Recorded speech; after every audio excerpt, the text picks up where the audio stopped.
The Supreme Court case of Korematsu versus the United States deals with the constitutionality of Japanese internment during World War II. Executive Order 9066 was passed as a result of fear of an attack similar to Pearl Harbor. Any person of Japanese ancestry was seen as the enemy, so they were sent away to internment camps, valuing U.S. security over the individual rights of Japanese Americans. We see trends similar to this today. After 9/11, we saw Muslims as a threat and treated them as the enemy. When in times of fear, we discriminate against minority groups like the Japanese and Muslims and value our own personal safety over the individual rights and civil liberties of others. Psychologically, we will see the effects of life in internment, the lack of Fifth Amendment rights during the Korematsu case, and how United States foreign relations have changed since the 9/11 attack. Even before the bombing of Pearl Harbor, Japanese Americans were discriminated against. When first settling in America, many decided to live in California and were hired as a source of cheap labor. They took labor and farming jobs, which caused unemployed Americans to resent them. There were also laws passed during the early 1900s which denied their right to become U.S. citizens, own land, or to marry outside of their race. They were forbidden to buy homes in certain areas and were barred from certain jobs in certain industries. Times were tough for Japanese immigrants living in America, and things only got worse after the bombing of Pearl Harbor. The Pearl Harbor attack created panic among Americans. It led them to feel anger towards Imperial Japan and those of Japanese ancestry. Anti-Japanese sentiment became even more prevalent through the passage of Executive Order 9066, which supported Japanese internment. Various propaganda was made to ensure that the United States had a universal sentiment of Japanese fear and hatred. In this photo, you can see how people of Japanese ancestry were depicted as evil and as the enemy. This is shown through the exaggeration of facial features and how the Japanese soldier is the enemy attacking an innocent American woman. Other examples of propaganda used during World War II include songs, movies, newspapers, etc. This political cartoon shows the Japanese being shipped up to internment camps. It highlights the wrongs of Japanese internment and how it was unconstitutional. The Japanese suffered immensely from post-psychological effects after life in internment. Shock, fear, and worry were first common psychological reactions.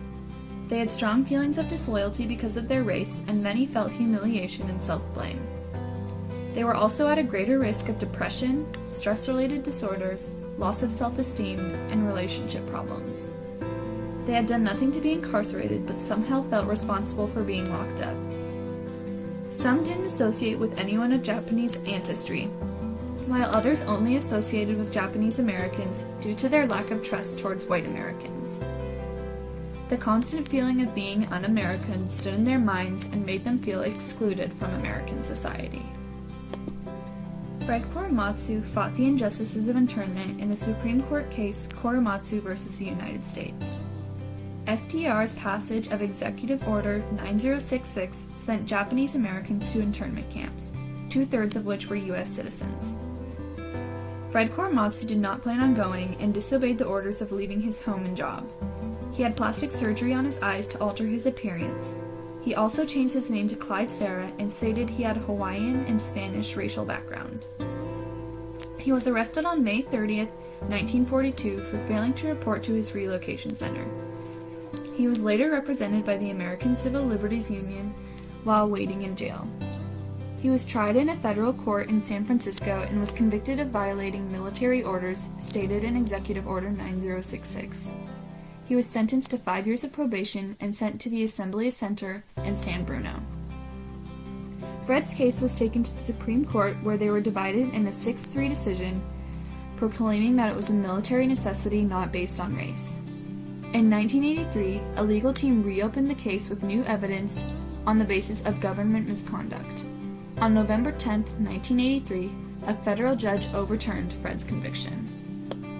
Politically, we can see how cases like Korematsu versus the United States were a direct violation of individual rights as stated in the Fifth Amendment of the Constitution. The Fifth Amendment states that no person shall be deprived of life, liberty, or property without due process of the law.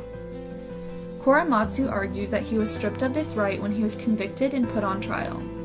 However, the U.S. government stated that it wasn't based on racial prejudice, but rather a military necessity. the United States denied an entire race their rights solely because it was a so-called military necessity and that they were fearful of another attack similar to Pearl Harbor. It was a direct violation of basic civil liberties American citizens should be guaranteed.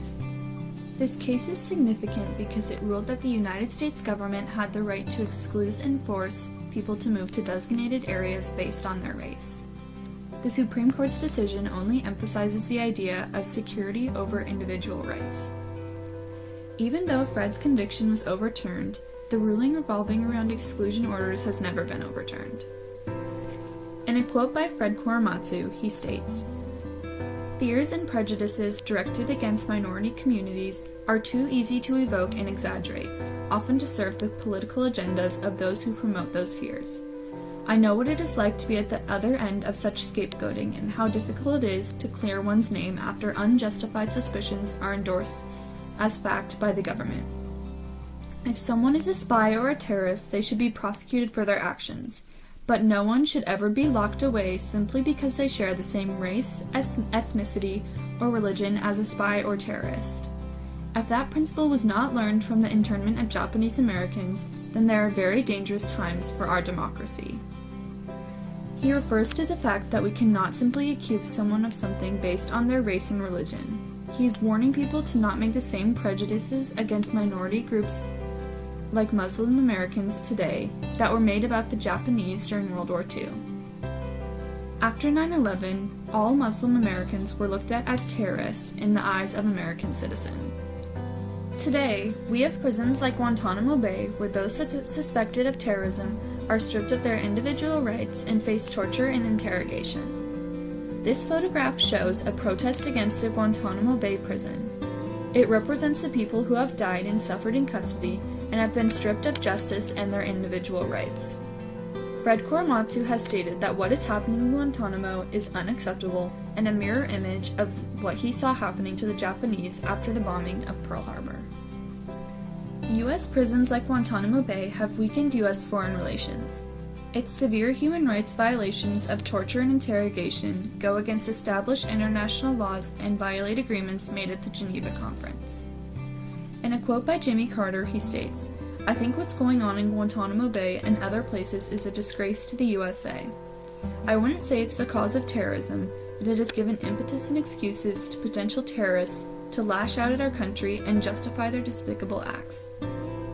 He states that if it gives radical groups more anger towards the United States and gives them incentive and justification for more terrorist attacks. Another effect on foreign relations we see today is the travel ban mandated by Trump. His executive order to ban immigrants from 7 Muslim countries only worsens tensions abroad as a world power. Overall, racial profiling in the United States has led to worsened tensions abroad. After the bombing of Pearl Harbor, the Japanese race received extreme discrimination and was looked at as the face of the enemy in the eyes of American citizens. Almost 60 years later, Muslims face the same discrimination after the 9/11 attack and were looked at as terrorists and a threat. The Japanese were placed in internment camps, and now many Muslims accused of being terrorists are locked away and tortured in secret prisons where they are stripped of their rights. While terrorists should face prison and punishment for their actions, we must ensure that we are accusing the actual suspect responsible for treacherous acts. We must stop this continual trend of blame towards minority groups when in times of fear and crisis in the United States, and guarantee that each American citizen is granted their civil liberty rights.